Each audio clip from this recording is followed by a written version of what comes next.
વિદ્યાર્થી મિત્રો, આજે આપણે હેલોજન સમૂહના છેલ્લા ટોપિક પર આપણે સ્ટડી કરીશું અને જે તમારા એક્ઝામ પોઈન્ટ ઓફ વ્યૂ પણ અગત્યનો છે. મિત્રો, આ ચેપ્ટરમાંથી મોટેભાગે 2 માર્ક્સના પ્રશ્નો પૂછાતા હોય છે, બરાબર છે. તો 2 માર્ક્સમાં પૂછે કે 3 માર્કમાં પૂછાય, પણ આ અગત્યનો ક્વેશ્ચન છે. આંતર હેલોજન સંયોજનો. આપણે જ્યારે હેલોજન સમૂહના તત્વોના રાસાયણિક ગુણધર્મોનો જ્યારે અભ્યાસ કર્યો ત્યારે આપણે આંતર હેલોજન સંયોજનો વિશે થોડી ઘણી ચર્ચા કરી હતી. મિત્રો, આંતર હેલોજન સંયોજનો શબ્દ સમજાવે છે કે હેલોજન સમૂહના તત્વો જ ઇન્ટરચેન્જિંગ એકબીજા સાથે રાસાયણિક પ્રક્રિયા કરે અને પોતાના જ સમૂહના તત્વો સાથે જોડાઈને જે સંયોજનો બનાવે એને આંતર હેલોજન સંયોજનો કહેવાય. અહીંયા વ્યાખ્યા તમે જોઈ શકો છો મિત્રો કે જ્યારે 2 જુદા જુદા હેલોજન તત્વો એકબીજા સાથે સંયોજાઈને જે સંયોજનો બનાવતા હોય છે તેને આંતર હેલોજન સંયોજનો કહેવાય છે. મિત્રો, 4 પ્રકારના આંતર હેલોજન સંયોજનો જોવા મળે: XX', XX'3, XX'5 અને XX'7. અહીંયા મિત્રો જે X' છે એની સંખ્યા તમે જુઓ વધતી જાય છે. અહીંયા 1 છે, અહીંયા 3, 5, 7, પણ X છે અચળ છે.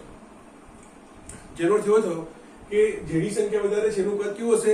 નાનું હશે. જેની સંખ્યા ઓછી છે બરાબર છે, એક છે એ કેવું છે? મોટું કદ ધરાવતું તત્વ હોય. તેથી કહી શકાય કે X' જે છે બરાબર છે એ નાના કદનું તત્વ છે અને X એ મોટા કદનું તત્વ છે.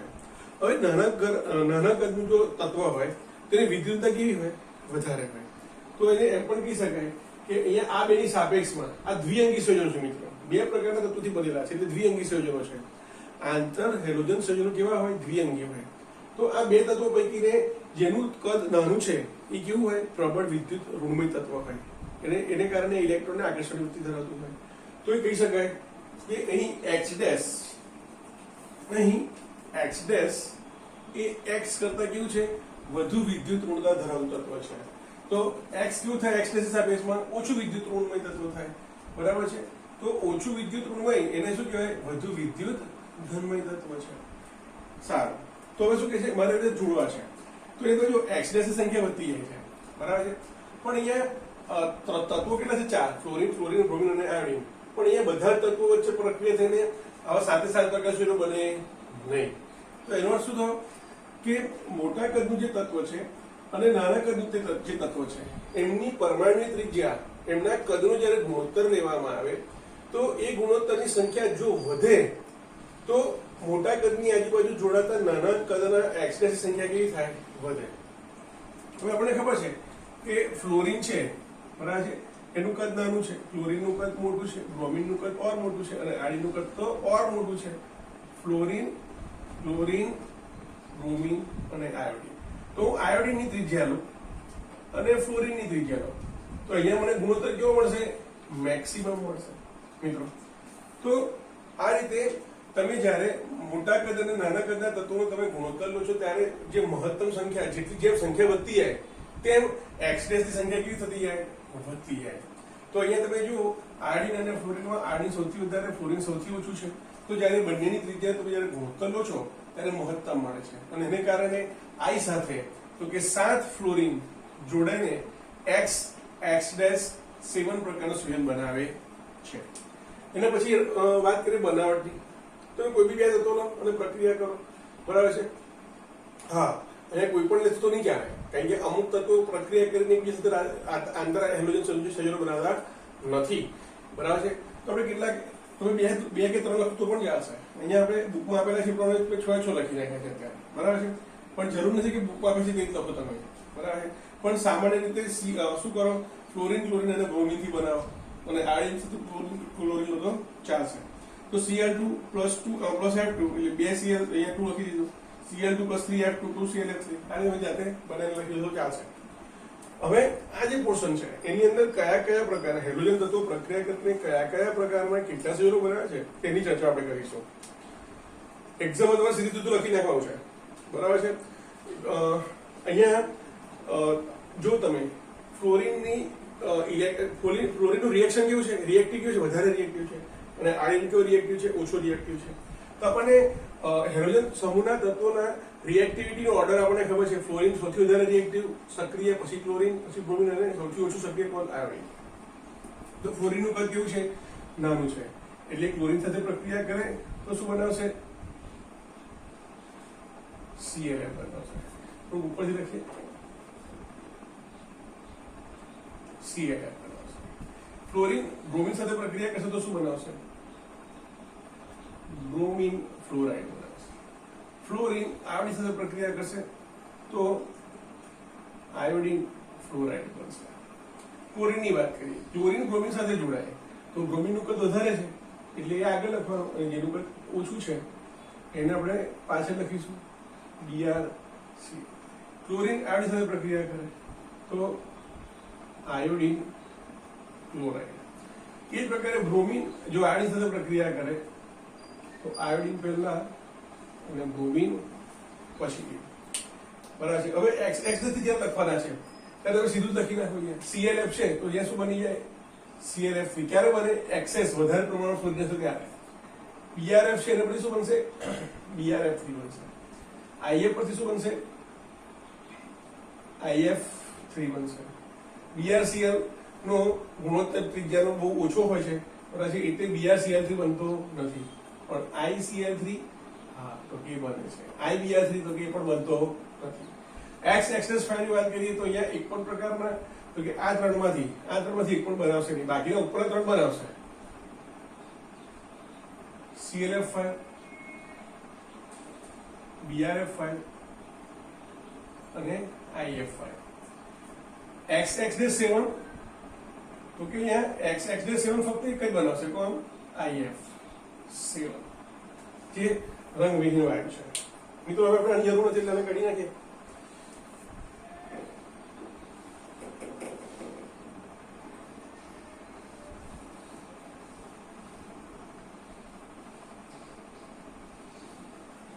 તો તમે અહીંયા જુઓ, અહીંયા તમારે એક્ઝામ આટલું લખશું તો ચાલશે, પરંતુ આના પર MCQ પૂછાય છે. બરાબર છે. એટલે તમને આ જે તત્વો સંયોજનો લખીએ તત્વોના, હાઇડ્રોજન તત્વોના, એના કેટલાક કેરેક્ટરિસ્ટિક, કેટલીક લાક્ષણિકતા તમને યાદ રહેવી જોઈએ. તો અહીંયા તમે જુઓ તો જે BrF છે, BrF એ રંગીન છે. કયો રંગીન છે? તો કે આછો કથ્થાઈ રંગનો વાયુ છે. એના પછી આપણે IF ને રહેવા દો. BrCl ની વાત કરીએ તો આ જે BrCl છે મિત્રો, આ BrCl બે પ્રકારના BrCl તો રંગવિહીન છે. ICl બે પ્રકારના તો કે ઘટકો, બે પ્રકારના સ્વરૂપો દર્શાવે છે. આલ્ફા ઘન અને બીટા ઘન. આલ્ફા ઘન છે એ ચળકતો લાલ રંગનો ઘન પદાર્થ છે અને બીટા ઘન છે એ કથ્થાઈ રંગનો, કથ્થાઈ લાલાશ પડતા રંગનો, કથ્થાઈ લાલ રંગનો ઘન છે તેમ કહેવાય. મિત્રો IBr જે છે, IBr એ કાળા રંગનો ઘન પદાર્થ છે. ત્યાર પછીથી XX-3 માં જતા રહીએ તો BrF3 જે છે એ લીલાશ પડતા પીળા રંગનું, એટલે કે લીલું પીળું પ્રવાહી છે. બાકીના બે છે ઘન પદાર્થ છે મિત્રો. બરાબર છે. IF3 જે છે, IF3 એ પીળા રંગનો પાવડર છે, પીળો પાવડર છે, પીળા રંગનો. બરાબર છે. તે ઘન પદાર્થ છે તેમ કહેવાય. અને જે ICl3 છે એ નારંગી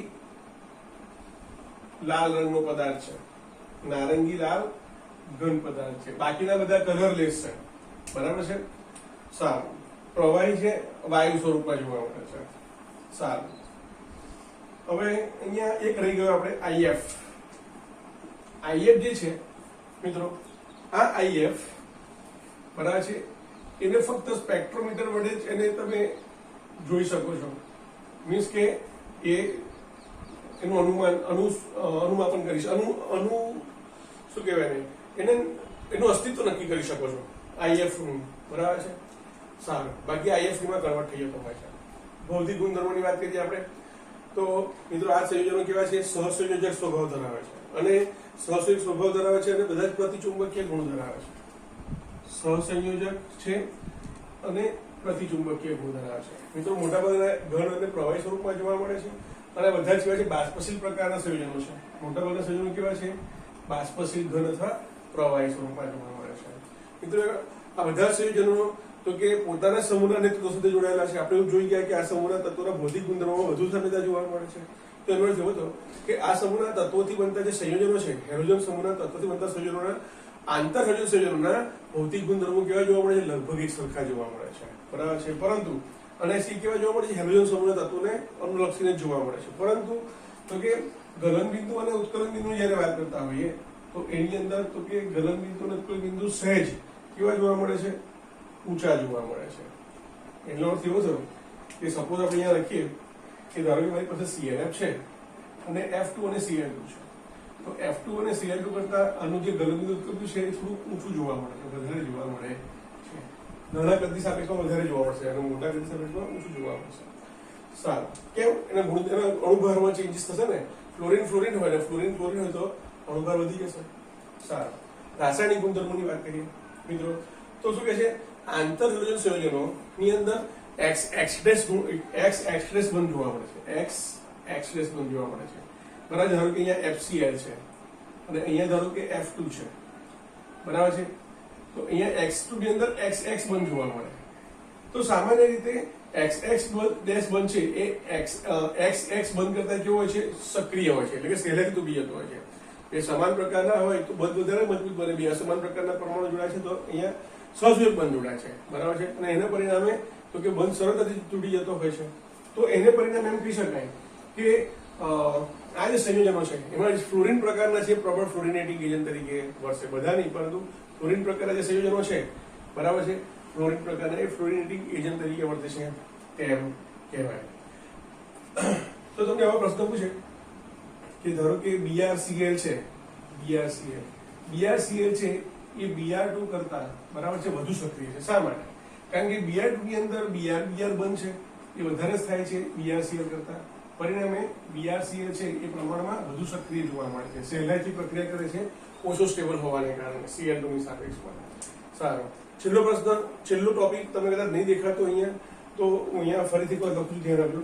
અહીંયા એવું કહે છે કે જ્યારે X' પ્રકારના કોઈ પણ પ્રકારના આંતર હેલોજન સંયોજનોને પાણીમાં ઉમેરવામાં આવે એટલે પ્રક્રિયા કરે અને પ્રક્રિયા કરીને આપણને શું આપે છે?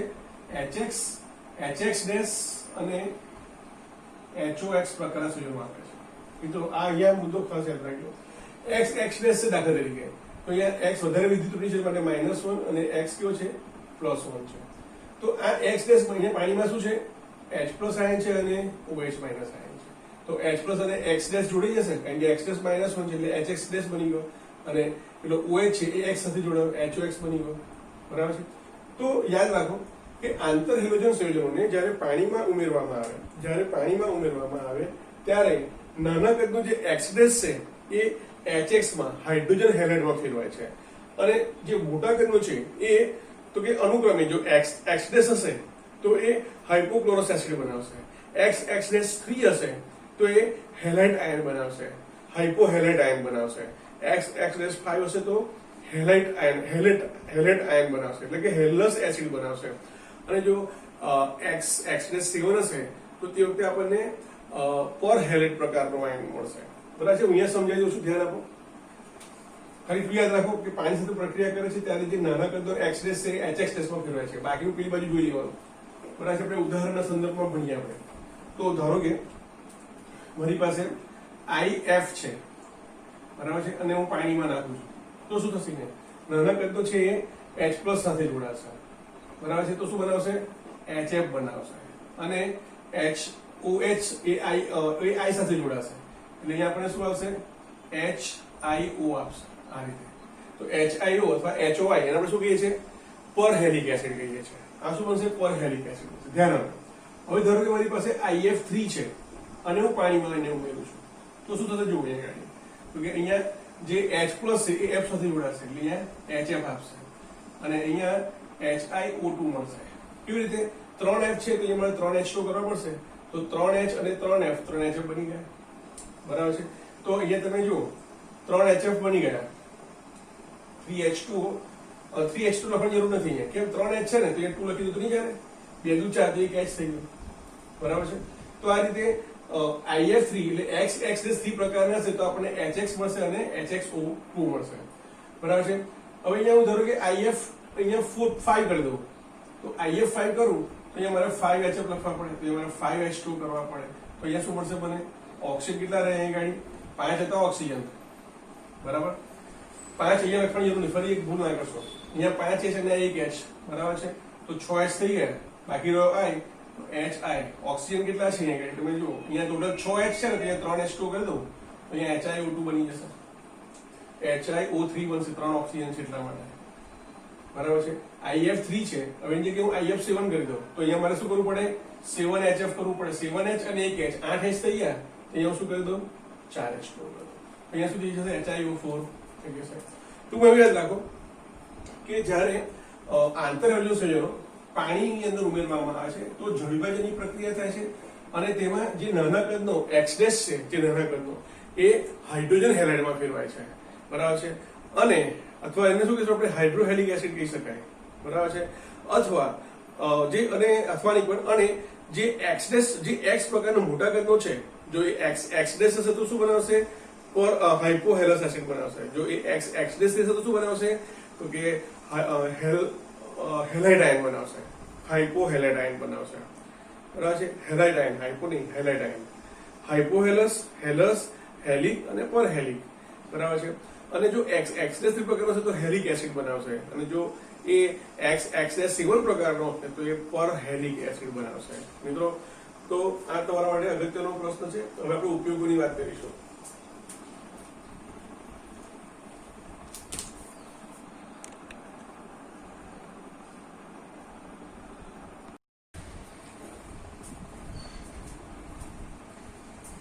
આંતર હેલોજન સંયોજનોની ઉપયોગિતા. મિત્રો આપણે જોયું કે આંતર હેલોજન સંયોજનો સહસંયોજક બંધથી જોડાયેલા હોય છે, પરિણામે તેઓ બિનધ્રુવીય પ્રકારના સંયોજનો છે.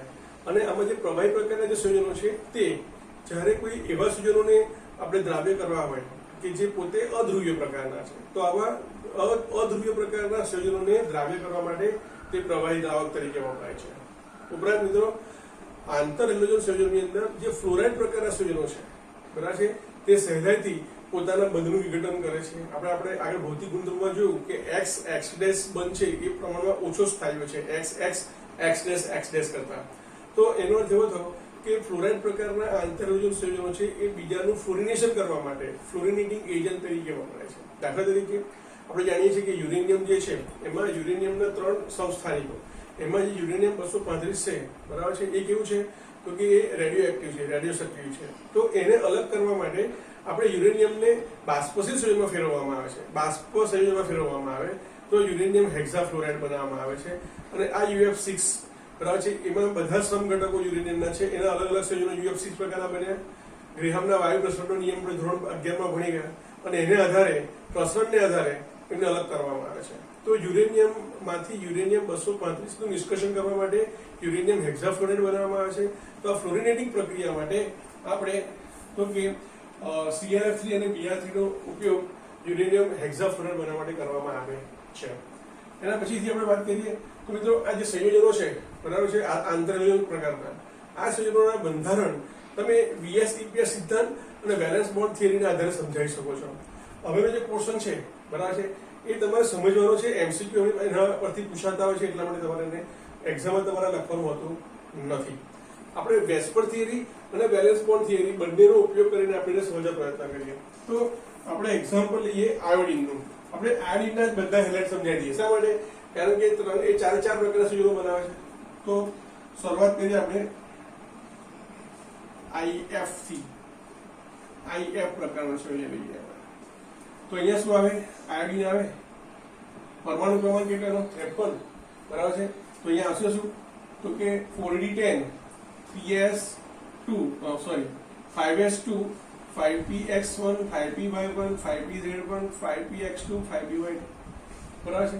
તો આ રીતે આપણે સંયોજકતા કક્ષા, સંયોજકતા ઇલેક્ટ્રોનને આપણે બોક્સના માધ્યમથી દર્શાવીએ આ રીતે.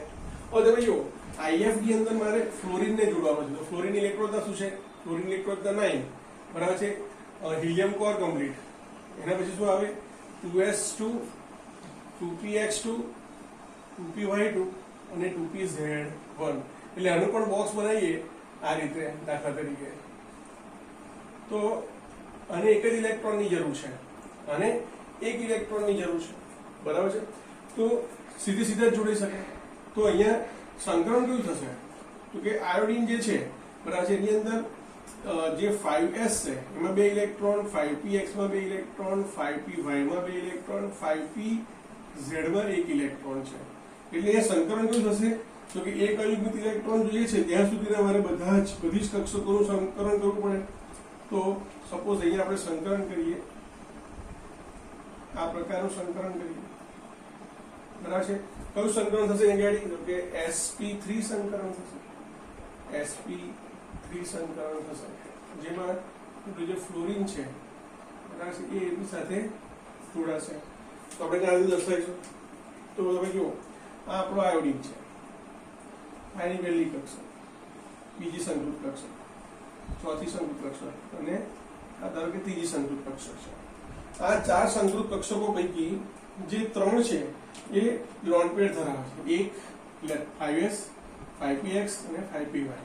એટલે અહીંયા એક જ ઇલેક્ટ્રોન એવો છે જે અયુગ્મિક પ્રકારનો છે, બરાબર છે. તો હવે અહીંયા sp3 સંકૃત કક્ષકોમાંની એક sp3 સંકૃત કક્ષક એક અયુગ્મિક ઇલેક્ટ્રોન ધરાવે છે. એ ફ્લોરિનના 2pz સાથે જોડાય. તો આ રીતે એ 2pz થી જોડાય. આ રીતે અહીંયા શું થયું, ઓવરલેપિંગ થયું, બરાબર છે. આપણને આ બધું તો દેખાય જ નહીં, લોન પેર તો દેખાય જ નહીં. તો દેખાશે ફક્ત શું તો કે ક્લોરીનની pz કક્ષક અને આ વચ્ચે બંધ દેખાશે. એટલે આપણને આકાર કેવો મળશે, ICl, બરાબર છે. એટલે આકાર કેવો થશે એનો, રેખીય આકાર. સંકરણ કયું છે sp3, પણ આકાર કેવો થશે, રેખીય પ્રકારનો થશે. શા માટે? કારણ કે અહીંયા 3 અહીંયા શું શબ્દ હશે તો કે 3 લોન પેર છે, એટલા માટે આપણે રેખીય આકારનો છે. xx 3 ની વાત કરીએ તો અહીંયા આપણે એક્ઝામ્પલ તરીકે લઈએ IF3. તો અહીંયા તમે જુઓ, આયોડિન માટે ઇલેક્ટ્રોન શું થશે અહીંયા, તો આયોડિન માટે ઓરિજિનલ ઇલેક્ટ્રોન શું થશે 5s2 5px2 5py2 5pz1. મિત્રો પણ અહીંયા મારે કેટલા એક્સેસ જોડવાના છે, એટલે ફ્લોરિન કેટલા જોડવાના છે, 3 ફ્લોરિન જોડવાના છે. તો 3 અયુગ્મિક ઇલેક્ટ્રોન જોઈએ. એટલે અહીંયા આયોડિન શું થશે, એક્સાઇટેડ સ્ટેટમાં આવશે અને અહીંયાથી ઇલેક્ટ્રોન ક્યાં જશે, ડી કક્ષકમાં જશે. આ કઈ છે આપણી 4d છે, 5p છે, 5s. તો હવે સંકરણ કયું થયું, અહીંયા સંકલન થશે sp3d સંકલન થશે. મિત્રો sp3 સંકલન હોય તો આકાર કેવો મળે, ટ્રાઇગોનલ બાયપિરામિડલ. એટલે એનો ઓરિજિનલ શેપ કેવો મળશે આપણને તો કે એનો ઓરિજિનલ શેપ આપણને આ પ્રકારે મળશે. અહીંયા આયોડિન, બરાબર છે, આ પ્રકારનો આપણને ગ્રાફ જોવા મળે, આ પ્રકારે મિત્રો, બરાબર છે. પણ ક્યારે અહીંયા જયારે બધા જ બોન્ડ સિગ્મા બોન્ડ હશે, બરાબર છે, એટલે બોન્ડ પેર હશે ત્યારે આપણને આ પ્રકારે જોવા મળશે. પરંતુ અહીંયા શું છે, 2 લોન પેર છે. તો એ 2 લોન પેર ક્યાં ગોઠવાશે તો કે સામાન્ય રીતે 120 નો ખૂણો છે, અહીંયા 90 અંશનો ખૂણો છે, બરાબર છે. એટલે અહીંયા ક્યાં ગોઠવાશે તો કે આ 2 જગ્યા ઉપર કોણ ગોઠવાશે તો કે લોન પેર ગોઠવાશે. એટલે આપણે એને વ્યવસ્થિત ડ્રો કરીએ. તો સપોઝ આપણે એને આમ ગોઠવીએ,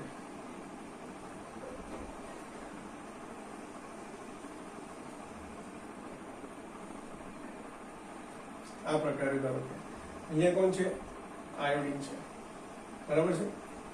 હવે હું સીધી લોન પેર દર્શાવતો નથી, બરાબર છે. એટલે અહીંયા સીધી હું ડાયરેક્ટ જ આપણે દર્શાવી દઈએ અહીં ગાડી. તો જુઓ, આ બધા 99 ડિગ્રી ખૂણે ગોઠવાયેલા છે. એટલે આ ફ્લોરિન અને આ ફ્લોરિન, જે 2 લોન પેર છે એ 2 લોન પેર ક્યાં છે, આ રીતે અહીંયા ગોઠવાયેલી છે. આપણે અહીંયા દૂર દર્શાવીએ છીએ આ પ્રકારે. લોન પેર વચ્ચે શું થાય, અપાકર્ષણ થાય. લોન પેર બોન્ડ પેર વચ્ચે અપાકર્ષણ થાય અને બોન્ડ પેર વચ્ચે અપાકર્ષણ થાય. એવું આપણે વેસ્પર થિયરીમાં ભણી ગયા. વેસ્પર થિયરીમાં એવું પણ જોયું કે જ્યારે લોન પેર હોય એની વચ્ચેનું અપાકર્ષણ કેવું મહત્તમ હોય. એટલે શું થાય, આ બે લોન પેર વચ્ચે અપાકર્ષણ થાય. અપાકર્ષણ એટલે શું થાય, આ લોન પેર અને લોન પેર છે થોડા ફ્લોરિન તરફ IF બંધ તરફ થશે. એટલે આ બંધ થોડોક કેવો થાય, કોણીય બને. અને કોણીય બનવાને કારણે આપણને આકાર કેવો મળશે, આયોડિન, આ ફ્લોરિન ને આ પ્રકારે બે ફ્લોરિન જોવા મળશે. થોડાક તો કે આ જે સમક્ષિતિ છે એ તરફ થોડાક વળેલા જોવા મળશે. કેમ તો કે લોન પેર વચ્ચે અપાકર્ષણ કેવું જોવા મળે, વધારે જોવા મળે. અને એને કારણે આપણને અહીંયા જે આકાર મળશે એ આકાર કેવો મળશે, ઓરિજિનલ આકાર ત્રિકોણીય દ્વિપિરામિડ. ક્યારે, જ્યારે 5 બોન્ડ પેર હોય ત્યારે. પણ અહીંયા ત્રણ બોન્ડ પેર અને 2 લોન પેર છે. પરિણામે લોન પેર અપાકર્ષણને કારણે લોન પેર બોન્ડ પેર એટલે કે જે બોન્ડ પેર પ્રકારના જે બંધ છે એ થોડાક તો કે દૂરની તરફ હશે. અને એના કારણે આપણને ટી તો મળ્યો, પણ કેવો મળ્યો, બેન્ડ ટી, એટલે કે વળેલો ટી આકાર પ્રાપ્ત થશે. એના પછીથી X'5 લઈએ તો X'5 ની અંદર પણ આપણે શું લઈશું, IF5 લઈએ. તો આયોડિનની આપણને ઇલેક્ટ્રોન હતા ખબર છે, બરાબર છે. અહીંયા S માં 2, PX માં 2, PY માં 2 અને PZ માં 1. અહીંયા આપણે 5 X ને જોડવાના છે, 5 F ને જોડવાના છે. તો 5 અયુગ્મિક ઇલેક્ટ્રોન જોઈએ. તો અહીંયા શું થાય, I સ્ટાર બનેલી આ એક્સાઇટેડ સ્ટેટમાં જાય અને એને કારણે જે 2 ઇલેક્ટ્રોન છે યુગ્મિક એ D માં જઈને અયુગ્મિકમાં ફેરવાશે. એટલે હવે અહીંયા સંકરણ કયું થયું, તો કે અહીંયા આ પ્રકારનું સંકરણ થશે. જેમાં S પ્રકારની 1, P પ્રકારની 3 અને D પ્રકારની 2 કક્ષકો ભાગ લેશે. એટલે sp3d સંકરણ. તો આપણને ખબર છે કે sp3d સંકરણ જો હોય તો આકાર કેવો મળે, આ પ્રકારનો આપણને આકાર મળે, સમતલીય ચોરસ પ્રકારનો આકાર મળે. બરાબર છે. એમાં અહીંયા I જોડાય. બરાબર છે. જો બધા જ બોન્ડ પેર હોત તો આપણને આ પ્રકારનો અષ્ટફલકીય આકાર પ્રાપ્ત થાય. બધા જ બોન્ડ પેર હોત તો ફ્લોરિન ફ્લોરિન ફ્લોરિન ફ્લોરિન અને ફ્લોરિન. પરંતુ અહીંયા એક લોન પેર છે એટલે અહીંયા ધારો કે આપણે લોન પેર દર્શાવી દઈએ આ રીતે. બરાબર છે. લોન પેર ને કારણે હવે જે એક ચોરસ અને એની જે પિરામિડ બનશે એટલે આપણો આકાર કેવો થઈ જશે, તો કે આપણે એનો આકાર ડ્રો કરીએ. હવે એનો આ રીતે ડ્રો કરું છું.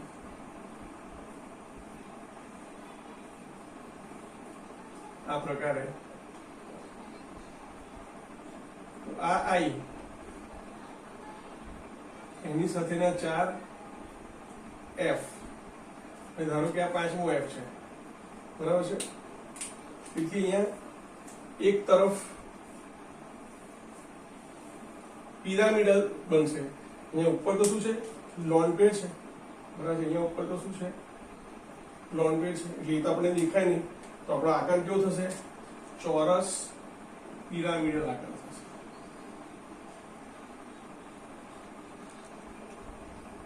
તે જ પ્રકારે આપણે અહીંયા લઈએ IF7. તો જો આપણે IF7 લઈએ તો આયોડિન સાથે 7 ફ્લોરિન જોડવાના છે. તો અહીંયા ટોટલ તમે જુઓ આયોડિનમાં કેટલા ઇલેક્ટ્રોન છે, ટોટલ 2 અને 2 4 ને 5 ને 2 7. તો એ શું થશે, આયોડિન અહીંયા થર્ડ એક્સાઇટેડ સ્ટેટમાં જશે અને બધા જ ઇલેક્ટ્રોન શું થઈ જશે, અહીંયા જે ડબલ ઇલેક્ટ્રોન હતા 1 2 ને 3 એ ક્યાં ગયા, D માં ગયા આ રીતે. અને એને કારણે જે સંકરણ થશે આ શું છે 5s, આ 5p અને આ 4d. તો અહીંયા આપણને આકાર કેવો મળશે, આ પ્રકારનો આકાર મળશે. કયો આકાર થયો, sp3d સંકરણ. સંકરણ કયું થયું, sp3d 3 સંકરણ થયું. sp3d 3 સંકરણ ની અંદર આપણને આકાર કેવો મળે, ટ્રાઇગોનલ પેન્ટાપિરામિડ, બાયગોનલ પેન્ટાપિરામિડ, ટ્રાઇગોનલ નહીં બાયગોનલ પેન્ટાપિરામિડલ શેપ જોવા મળે. તો અહીંયા આપણે આ રીતે દર્શાવીએ.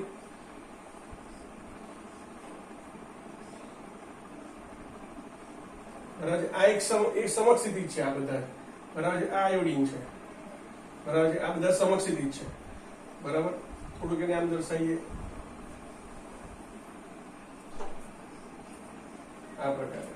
તો અહીંયા શું થશે, ફ્લોરિન ફ્લોરિન ફ્લોરિન ફ્લોરિન એક જ સમતલમાં કેટલા ડિગ્રી હશે, તો કે 360 ડિવાઇડેડ બાય 5 એ 72 ડિગ્રી હશે. એની ઉપર અને એની નીચે ફ્લોરિંગ ગોઠવાયેલા હશે. એટલે અહીંયા આકાર કેવો થશે? Pentagonal bipyramidal. આખું લખીએ પેન્ટાગોનલ. ઉપર એક પિરામિડ અને નીચે એક પિરામિડ, એટલે pentagonal bipyramid bipyramid ઇંગ્લિશમાં પી વી. તો આટલો આખું જે પોર્શન છે એ તમારા એમસીક્યુ માં તમને કામ લાગશે.